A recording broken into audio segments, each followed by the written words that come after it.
Assalamu alaikum. It's a very emotional occasion. Seeing through the journey that Bangladesh has gone through.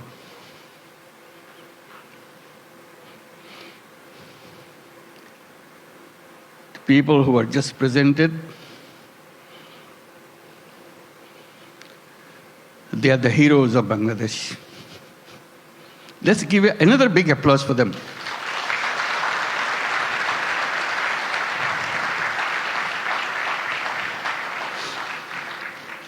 Another standing ovation for our new citizen, Kyu Hak Sang. Thank you. Wonderful. His dedication, his commitment. Thank you. Please have your seat. Just doesn't have any boundary. He loves Bangladesh. He worked for Bangladesh. He loves the nature of Bangladesh. I wish you could visit his factory. And he brought so many delegations this time to come to show his new land of citizenship. Can the members of the Korean delegation please stand up so that we can give you applause? Yes, indeed. Thank you. Thank you so much. Wonderful. Yeah. Fantastic.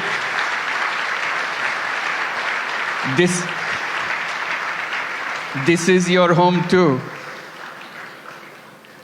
We'll make this home beautiful home. For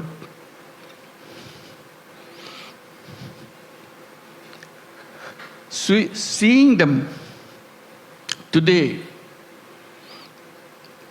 it's a journey that we have made the last 50 plus years. I was just remembering when we became an independent country in 1971. The celebration that we went through and commitment we made for building a new nation. Despite sacrifices of lives for achieving that independence, we rejoiced. We are free. That was 1971. Then came 1974.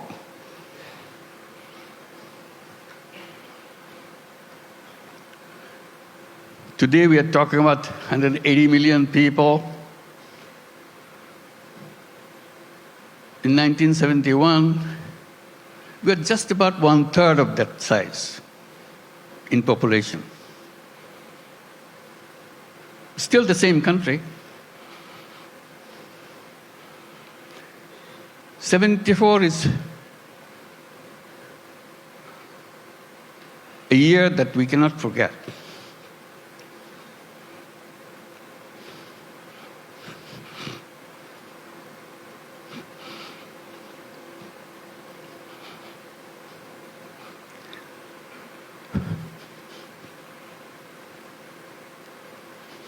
Sorry.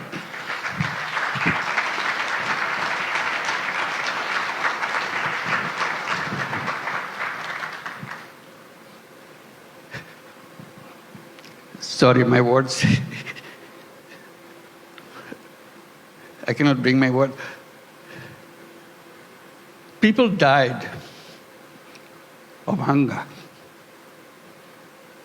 A famine throughout the country.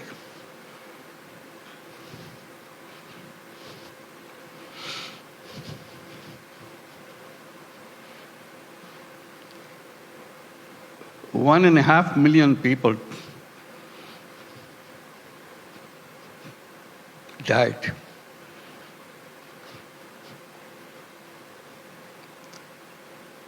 So So that was the country we started with.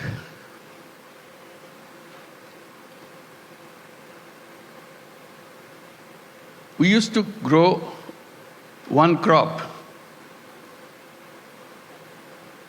We didn't know any other way. Our population was known as farmers because they have no other profession.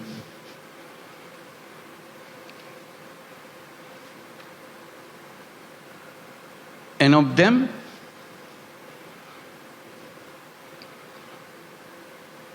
three-fourths of the population were landless farmers. They had no land.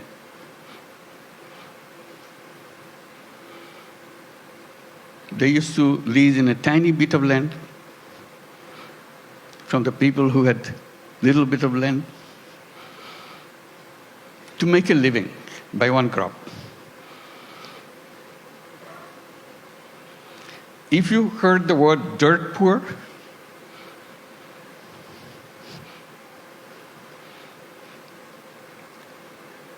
that was Bangladesh. Very difficult life. So if you take that journey from 1974 to 2025, it's an amazing journey. Here we're talking about all these big industries and so on, and inviting you for so many countries to set up more industries. We're talking about the big market, talking about the big, intelligent young population.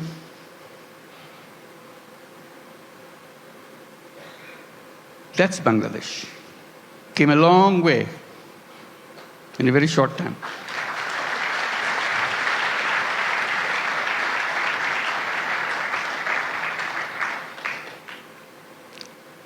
In that famine-ridden country,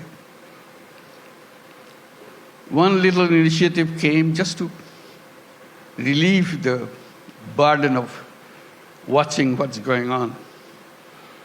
To help people to lend money, tiny little money, $2, $3, so that they can start a business, focusing particularly, specifically on women.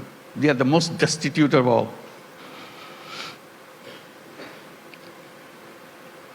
That became known as microcredit. We created a bank called Grameen Bank. Had no idea what this finally will turn out to be. But it turned out to be a global name.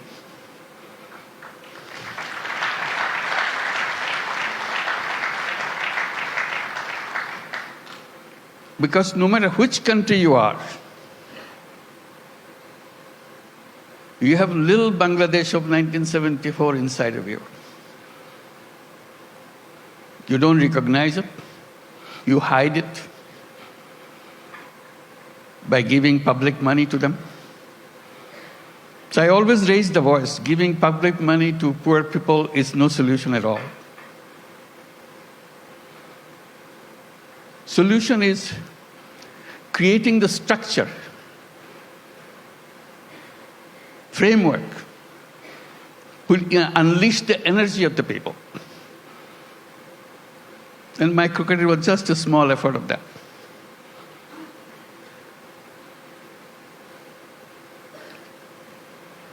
Then a crazy idea came over. When government wanted to issue license for telephone, we had nothing to do with telephone. We didn't have any telephone in the country. Few telephone in the cities, most of them don't work. So we talked, why don't we apply for a license for telephone company? A crazy idea. Government asked, what do you do with the telephone company? What business you got to do? I said, we'll give it to poor women.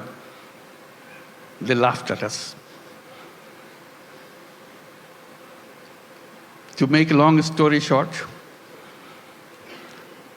we got the license. Called it Grameen phone, because we had the Grameen bank, Grameen phone.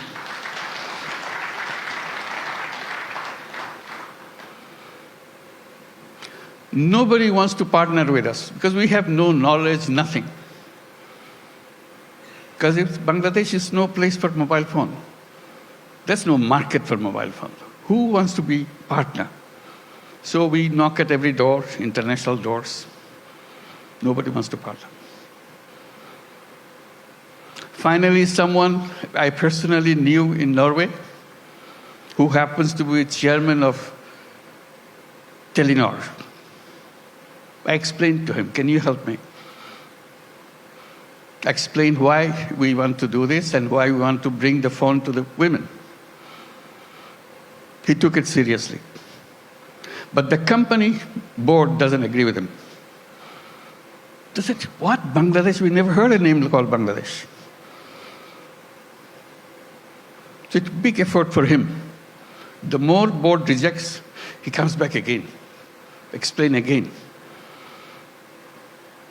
Finally, he got it through. The company assessment was, at the peak of this company, you will have 200,000 user of the mobile phone in the whole country, 200,000. And you cannot make a living on this with this kind of clientele. He told me, I said, are you crazy? It will be at least 10 times more than that. That's the way I could figure. It became the largest telephone company in the country.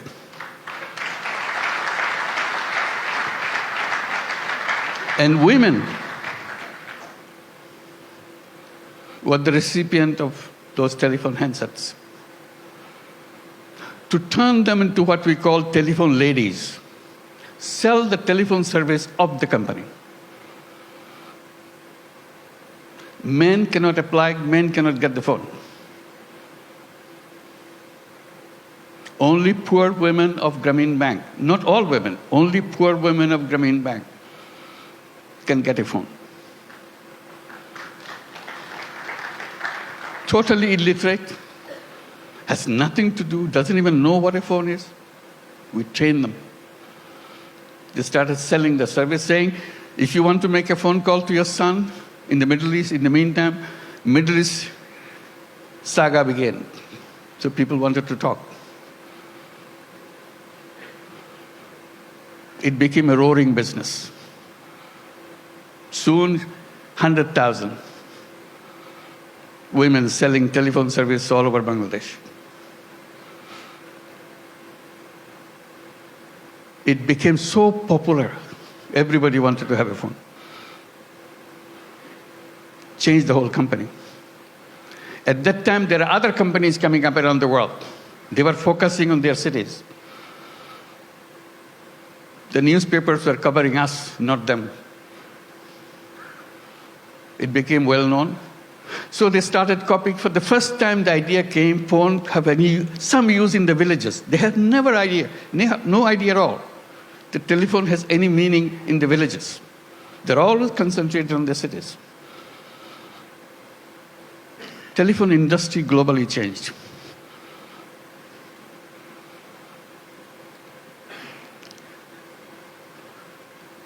I'm narrating this story a little bit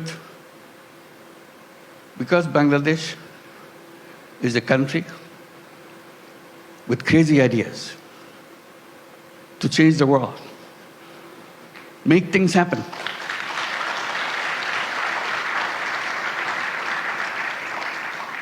Everyone you saw on the stage receiving the award has a very powerful, crazy ideas and made them happen. So we invite you to join that crowd. Not only change Bangladesh by your business, change the world.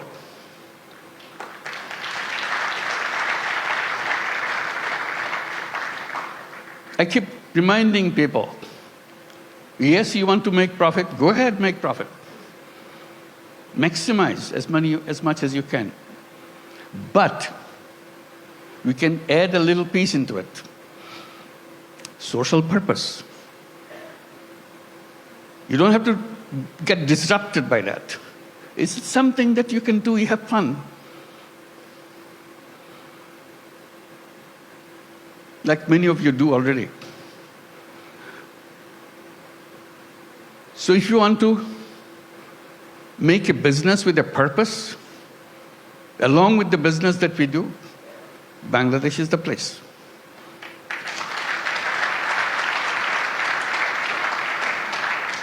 You will not know what your business will be like. Why the whole world is following you.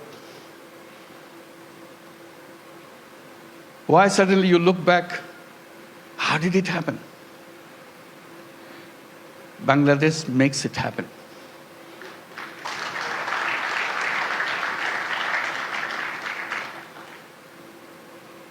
Always people explain how happy you got, you make money, we show the bottom line, fantastic thing. I try to add a little bit to that by saying making money is happiness, definitely, of course. But making other people happy is a super happiness.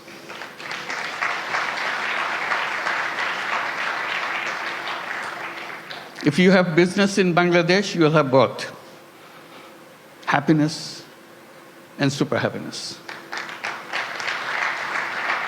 That you get extra with no cost. You'll be proud of what you have done. Like the people who stood here felt that. Super happy. Did something which impacted in people's lives massively. With a country of famine, we're now talking about global entry to the businesses and everything. And at the same time, I'm just pointing out, which has been pointed out already, we don't look at Bangladesh alone. It is only one piece of the economy. We see the whole region, very powerful region, lots of resources. We work together, facilitate each other. It's not the business to grab everything out of you, it's a competition, you grab things. We twist a little bit. You earn money, but earning money together, changing the life of the people together, is a fun, it's something that immeasurable. And each of your company can enjoy that super happiness by expanding and reaching out. Reaching out, the impact that you make, you never explored. Just a little opening does the magic. Changes the world. They said business is the most powerful mechanism by which you can change the world. But we are trained to focus on some so narrow thing, we miss out the world. We can try opening a little bit. And I emphasize by saying, let's create a new civilization where you're wide, we're open, we embrace the world. I underscore by saying we can create a world of 3 zeros. It can be done with the businesses, not by the government. Government cannot achieve that. That's not the function of the government. It's the function of individuals, human beings. We are human beings. We can change the world. And business gives us a big, powerful tool in our hand. And the new civilization, I say, should be a civilization where there will be no carbon emission. We can do that. That's where the business innovation comes. All we have to do is just pay attention to that side. No carbon emission. It's a self-destructive system if you allow carbon emission to continue.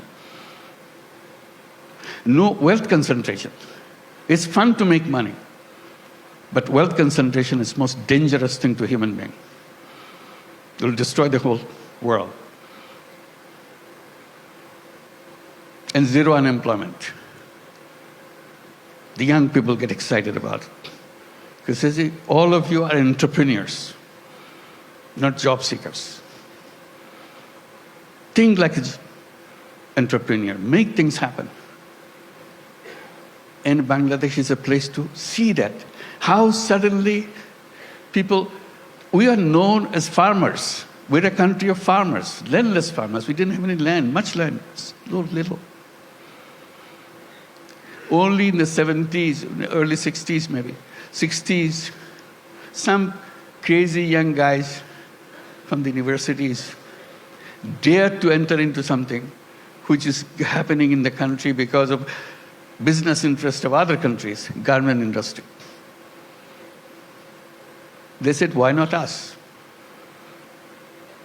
That was the beginning of the garment industry in Bangladesh, those crazy young guys. All the first generation, some of them are already here, came out of that generation. And now moving into the second generation, you heard Naseem, the second generation entrepreneur. That's our history. In 2 generations, second generation is just the beginning. It's still the first generation going on. Topon is here too, I saw him. Where are you? Second generation, I'm sure. So that's the journey of generations. Now, what is the third generation coming up? Are we prepared for that? That's a challenge to all of us. And we talk about second generation, we have to talk third generation a little bigger. Boys and girls. Somehow, in entrepreneurship in the past, women left out. We have some, but very few. But women are as creative, as entrepreneurial as anybody else.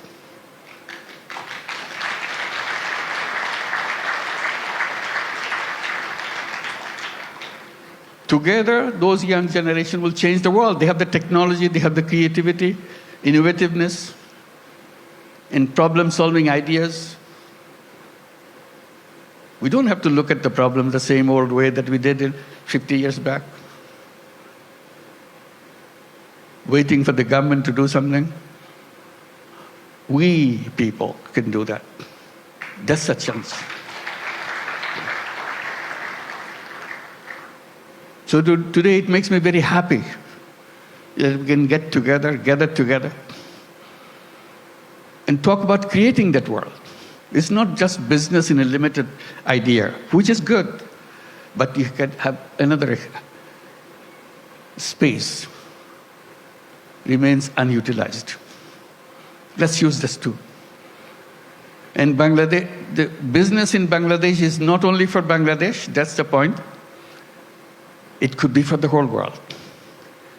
Who ever thought that microcredit, which started in a tiny little village, now would be a prime business in the United States, Grameen America?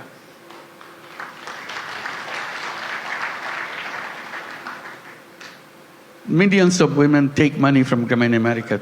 Loan size, in the American terms, less than $1,000. Imagine. Needing less than $1,000 in the United States. Such a hassle, such an impossible thing. They get so grateful that somebody gives them. Usually $500, $600.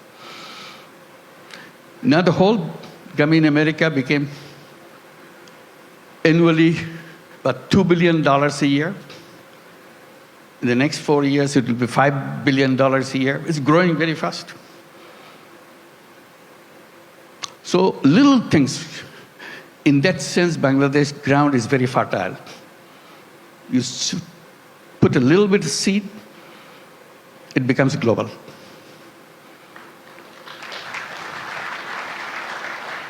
I wish I could tell all the stories that happen in Bangladesh, but I get very tempted, but they're all here. Talk to them, find out. And we welcome you to join us with that mission, creating a new world for the whole world. Thank you very much.